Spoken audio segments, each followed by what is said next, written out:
dans le prochain épisode de Un si grand soleil. Tandis que Yann est envoyé en prison, Flore et Elisabeth se disputent. Attention, les paragraphes qui suivent contiennent des spoilers sur l'épisode d'Un si grand soleil diffusé demain soir sur France 2. Si vous ne voulez rien savoir, ne lisez pas ce qui suit.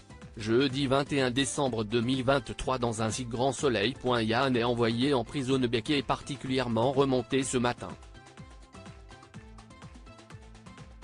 Il faut dire que le commissaire n'a pas vraiment apprécié que Florent donne une interview au Midi Libre dans laquelle il accuse la police d'être responsable de la mort de Pierre Louan.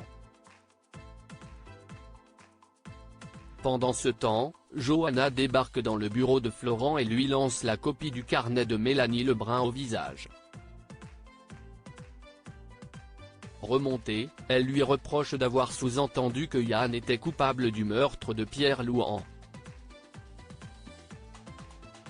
Florent tente bien de se défendre mais Johanna lui en veut terriblement d'avoir enfoncé l'homme qu'elle aime dans la presse sans aucune preuve.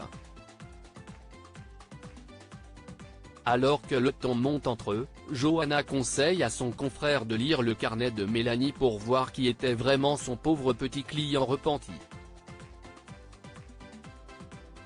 Au commissariat, Alex vient de recevoir le rapport de la balistique et la balle qui a tué Pierre ne vient pas de l'arme de service de Yann.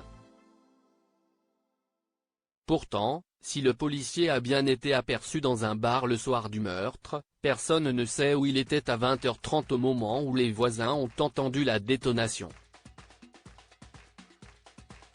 Concrètement, la police n'a rien qui l'accuse ou le disculpe. Dans la foulée, Alex informe Yann que le procureur a décidé de ne pas prolonger sa garde à vue. Il sera donc déféré devant un juge aujourd'hui. Bien qu'il répète qu'il n'a pas tué Pierre Louan, Yann quitte le commissariat menotté. Au Sauvage, une journaliste cherche à obtenir le témoignage d'Emma concernant la mort de Pierre. Bien que la jeune femme refuse de lui dire quoi que ce soit, la journaliste insiste poussant Victor à la mettre à la porte. Non loin de là, le juge Laplace annonce une mauvaise nouvelle à Yann et Johanna. Face aux éléments dont il dispose, il a en effet décidé de mettre le policier en examen pour assassinat. Il va d'ailleurs saisir le juge des libertés pour demander une incarcération. Un coup dur pour le couple. Florent se confie quant à lui à Claire. En effet, l'avocat a lu le journal de Mélanie Lebrun. Et autant dire que les mots de la jeune femme lui ont glacé le sang. Florent, qui était son avocat depuis longtemps, peine à croire que Pierre ait pu se comporter de la sorte avec sa compagne. Il regrette d'avoir défendu un pervers manipulateur mais surtout de s'être fait avoir comme un débutant.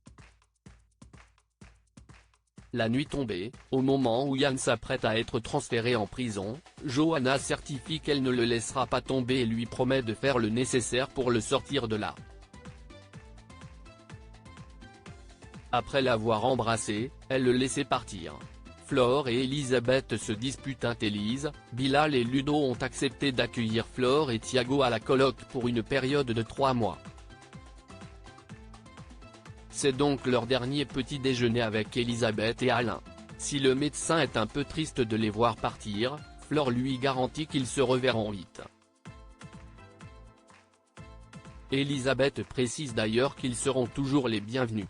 Visiblement, ce départ enchante la femme d'affaires, ce qui n'a pas échappé à Alain. Plus tard, Flore et Thiago finissent de préparer leurs valises. L'occasion pour eux de discuter de l'attitude d'Elisabeth. Si Flore a trouvé sa belle-mère ridicule, Thiago pense au contraire qu'elle a essayé d'être sympa. Cependant, Flore sait pertinemment qu'il s'agit d'hypocrisie et elle se dit pressée de ne plus la voir. Selon elle, l'argent rend idiot.